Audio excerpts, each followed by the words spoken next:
On a clear day, which is more often than not, we're able to see Mount Diablo, which is the tallest point in the Bay Area. If you're looking for a place to spend the night near San Francisco, might we suggest you skip the downtown hotel and step out on a limb with Doug Studebaker? You never imagined you'd be a host in the hospitality business, I imagine. Or that people from around the world would want to come and stay in this little whimsical treehouse. People from around the world find Studebaker's treehouse on Airbnb, a website that has made it possible for anybody, anywhere, to rent out a room by the night, even if that room is in a California oak.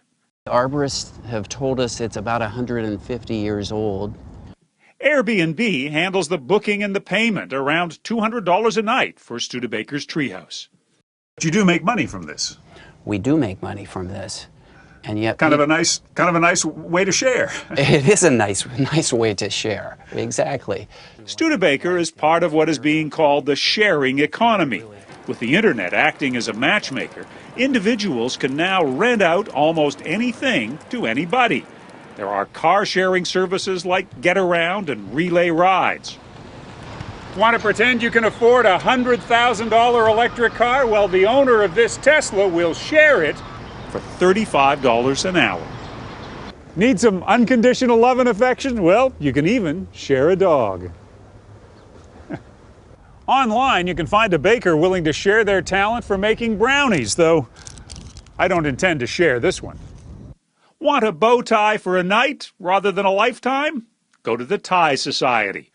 On sharing sites offering everything from parking spaces to electronics, individuals are increasingly doing business with each other instead of with big companies. Although some cities are now enforcing laws that prohibit renting out private apartments by the night, Airbnb now rivals many hotel chains, with more than 300,000 rentals listed. Forbes magazine recently estimated $3.5 billion will flow through the sharing economy this year. By bringing people together, by sharing our resources more efficiently, we have a better economy. We're able to live better. Former Treasury Secretary Lawrence Summers is a big booster of the sharing economy, not just because it makes people feel good, but because he thinks it's good business.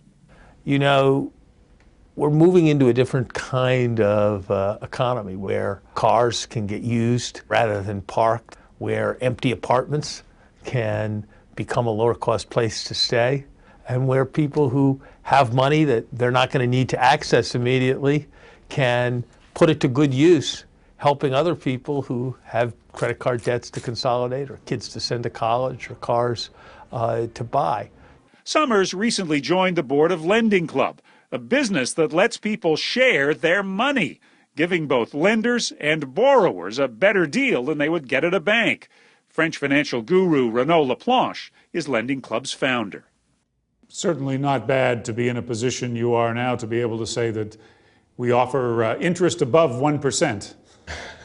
Yes, it's easy to compete against a 1% interest rate, especially as we've delivered on average between 6 and 9% net return to investors each year since we started.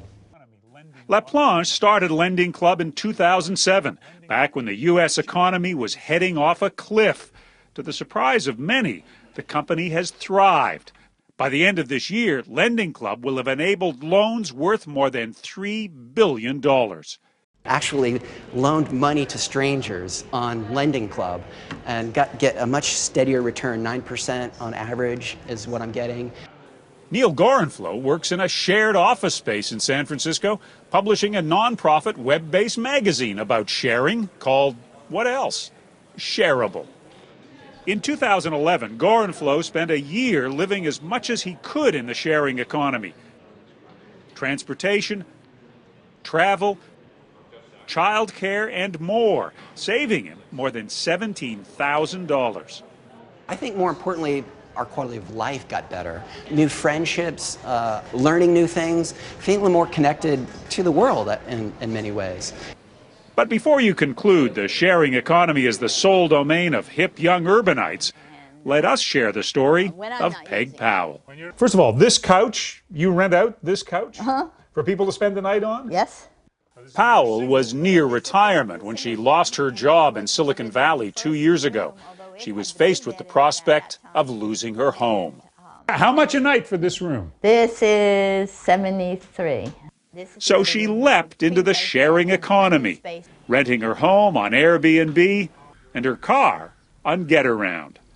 I did want to mention I also make some awesome pancakes Oh. on Saturdays. Pancakes on Saturday. If you stay here, it's pancakes Yeah. on Saturday. Occasionally, if somebody It harkens back to the days when women in small towns opened boarding houses as a way to make ends meet. It's an old idea. Yeah, it is an old idea brought up to date. It turns out what we all learned as children, that sharing is good, is as true today as ever. Couch. You rent out 2 bedrooms. You also Rent out my car. I share my car when I'm not using it. when you're not